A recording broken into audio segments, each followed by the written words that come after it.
Good morning, Kingsley community. Pastor Colleen Weirman here, coming to you with another daily devotion for Thursday morning, February 27th, 2025.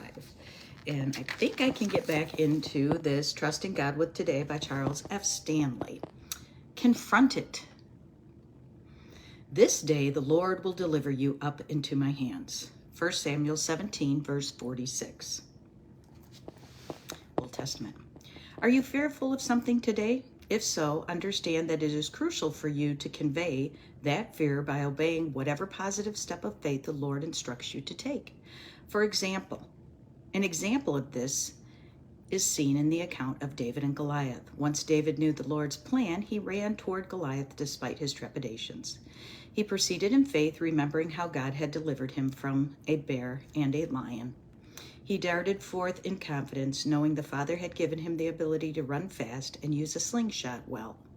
Finally, he advanced in wisdom, declaring the Lord would provide the victory. As you look back over your life, there's no doubt you can recount many instances in which God has been with you through fearful circumstances.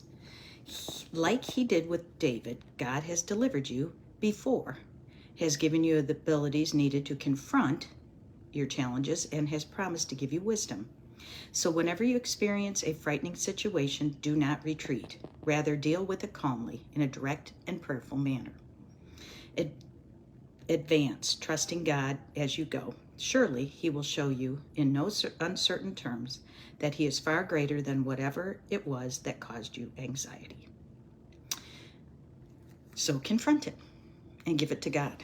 Oh, my hair is wild today. Remember David and Goliath, that story of David and Goliath. David was considered not a very strong soldier, and he was going to go up against Goliath, which was a Philistine who was pretty big. So think of a man who's 6'6". Some say they were 7 foot tall, but my brother-in-law is 6'6", and that's pretty tall to me. So think of somebody who's 5'4", a 5'4" size man going up against a guy who's 6'6". But God was with David and gave him the tools and the know-how to take Goliath down. And so it doesn't matter how big our giants are or what challenge we're facing, we need to confront it through the power of God. And so the story of David and Goliath is kind of a cool story. So if you have a giant in your life, if it's a illness, if it's a child that's gone wayward, if it's a loved one with an addiction issue, if it's tremendous grief, confront it, tell God what you're feeling and what you're thinking, and watch God give you peace. So I have to be on the run right now.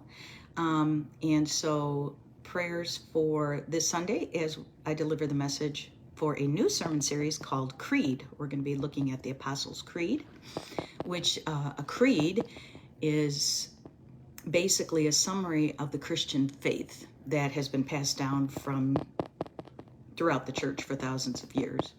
So the Apostles' Creed is a pretty old creed. The Nicene Creed is a pretty old creed. But there was an actual Roman creed, which sounds just like the Apostles' Creed. So that's why the Apostles' Creed is named the Apostles' Creed, because it comes from the Roman creed, which is probably from the apostles, or at least a generation after the apostles. So it states what Christians believe and why. What do we believe about God, Jesus, the Holy Spirit? Why do we believe it? And what kind of difference does it make in our life? So we're going to start from scratch, 101, and we're going to start with the Apostles' Creed. And by the end of the series, it's a 6-week series, I'm prayerful you'll be able to memorize the Apostles' Creed and be able to recite it by the end of the series. So join me here this Sunday at 10 a.m. live stream, or 113 Blair Street. Bring your coffee mug. We have coffee. Wear your jeans, pretty low key, and we're going to learn about what Christians believe, why they believe it, and does it matter, and how does it matter in their life? What makes knowing this and believing this a difference in their life? So that's what we're going to talk about, and we're going to start first with God, because that's how the Apostles' Creed begins. I believe in God, the Father Almighty, maker of heaven and earth. So that's the first sentence we're going to break apart and talk about. So I hope you join me. And it's this Sunday And we're going to celebrate communion. So if you watch online, make sure you get your bread and your juice ready, or your crackers and your milk, and we'll celebrate communion together as a community of Christ, both online and in person. I'll see you then. Bye.